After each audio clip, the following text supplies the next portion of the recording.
Hi friends, അസ്സാം വലൈക്കും. അപ്പോൾ ഞാനിന്ന് വന്നിട്ടുള്ളത് ഒരു പായസത്തിൻ്റെ റെസിപ്പി ആയിട്ടാണ്. നമ്മുടെ കാരമൽ പായസമാണ് ഞാനിവിടെ തയ്യാറാക്കി എടുക്കുന്നത്.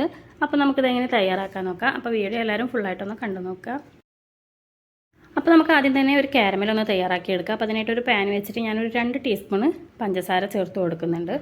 പഞ്ചസാര ചേർത്തതിന് ശേഷം നമ്മൾ ആദ്യം തന്നെ കയ്യിലൊന്നും ഇട്ടിട്ടൊന്ന് ഇളക്കി കൊടുക്കരുത്. നമ്മളൊരു മീഡിയം ഫ്ലെയിമിൽ വെച്ചിട്ട് നമ്മൾ ഇതേപോലെ വെച്ച് കൊടുക്കുക. ഇപ്പോൾ കണ്ടില്ലേ, നന്നായിട്ടൊന്ന് ഉരുകി വന്ന് തുടങ്ങിയിട്ടുണ്ട്. അപ്പോൾ അതാ ഫുള്ളായിട്ട് ഉരുകി തുടങ്ങിയിട്ടുണ്ട്.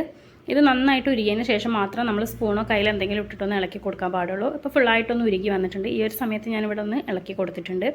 ഇനി ഇതിലേക്ക് ഞാൻ ചേർത്ത് കൊടുക്കുന്നത് തേങ്ങാപ്പാലാണ്. അപ്പോൾ ഞാനിവിടെ ആദ്യം തന്നെ ചേർത്ത് കൊടുക്കുന്നത് 2ാം പാലാണ്. അപ്പോൾ നമ്മൾ ഈ ഒരു പാൽ ഒഴിക്കുമ്പോൾ തന്നെ നമ്മുടെ ആ ഒരു കാരമൽ നന്നായിട്ട് കട്ടായി പോവും. പക്ഷേ അത് ആ ഒരു തിള വന്ന് തുടങ്ങുമ്പോൾ നമ്മുടെ ആ കാരമലൊക്കെ നന്നായിട്ടൊന്ന് മെൽറ്റായിട്ട് വരും. അപ്പോൾ നമുക്കിത് തിളക്കുന്ന വരെ ഒന്ന് വെയിറ്റ് ചെയ്യാം. അപ്പോൾ ഇതാ നമ്മുടെ കാരമലൊക്കെ ഒന്ന് ഇതിൽ നന്നായിട്ടൊന്ന് മിക്സ് ആയിട്ടുണ്ട്. ഇപ്പോൾ കണ്ടില്ലേ, ചെറുതായിട്ടൊന്ന് നമ്മുടെ ആ ഒരു പാലിൻ്റെ കളറൊക്കെ ഒന്ന് മാറി വന്നിട്ടുണ്ട്. ഇനി ഈ ഒരു സമയത്ത് നമുക്കിതിലേക്ക് സേമിയ ചേർത്ത് കൊടുക്കണം. അപ്പോൾ സേമിയ വറുത്ത സേമിയ ആണെന്നുണ്ടെങ്കിൽ അത് ചേർത്ത് കൊടുക്കുക. ഇല്ലാന്നുണ്ടെങ്കിൽ നമുക്ക് ചെറുതായിട്ടൊന്ന് നെയ്യിലൊന്ന് വറുത്തെടുക്കുക. എന്നിട്ട് അത് നമുക്ക് ഈ ഒരു പാലിലേക്ക് ചേർത്ത് കൊടുക്കുക. എന്നിട്ട് നമുക്കിത് നന്നായിട്ടൊന്ന് തിളപ്പിച്ച് ആ ഒരു സേമിയൊക്കെ ഒന്ന് വേവിച്ചെടുക്കണം. ഇപ്പോൾ നമ്മുടെ ആ ഒരു പാല് തിളച്ചപ്പോൾ ചെറുതായിട്ടൊന്ന് പിരിഞ്ഞ പോലെ ആയിട്ടുണ്ട്. പക്ഷേ അത് നന്നായിട്ടൊന്ന് തിളച്ച് കഴിഞ്ഞാൽ അത് മാറിക്കിട്ടും. അപ്പോൾ കണ്ടില്ല, നന്നായിട്ടൊന്ന് തിളച്ചപ്പോൾ ആ ഒരു തരിയൊക്കെ ഒന്ന് മാറിയിട്ടുണ്ട്. അപ്പോൾ അതാ നമ്മുടെ സേമിയൊക്കെ ഒന്ന് ഏകദേശം വെന്ത് വന്നിട്ടുണ്ട്. ഈ ഒരു സമയത്ത് നമുക്കിതിലേക്ക് നല്ല കട്ടിയുള്ള തേങ്ങാപ്പാൽ, ആദ്യത്തെ തേങ്ങാപ്പാൽ ഇതിലേക്ക് ചേർത്ത് കൊടുക്കാം.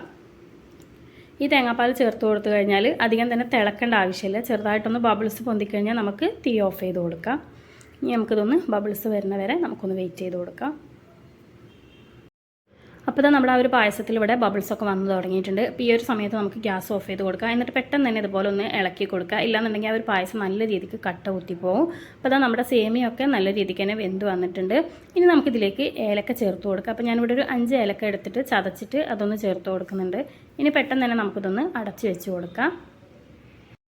ഇനി നമുക്കിതിലേക്ക് നെയ്യിലൊന്ന് അണ്ടിപ്പരിപ്പ് വറുത്തിട്ട് ഇതേപോലെ ഒന്ന് ഒഴിച്ചു കൊടുക്കുക. എന്നിട്ട് പെട്ടെന്ന് തന്നെ നമുക്കിതൊന്ന് മിക്സ് ചെയ്ത് കൊടുക്കാം.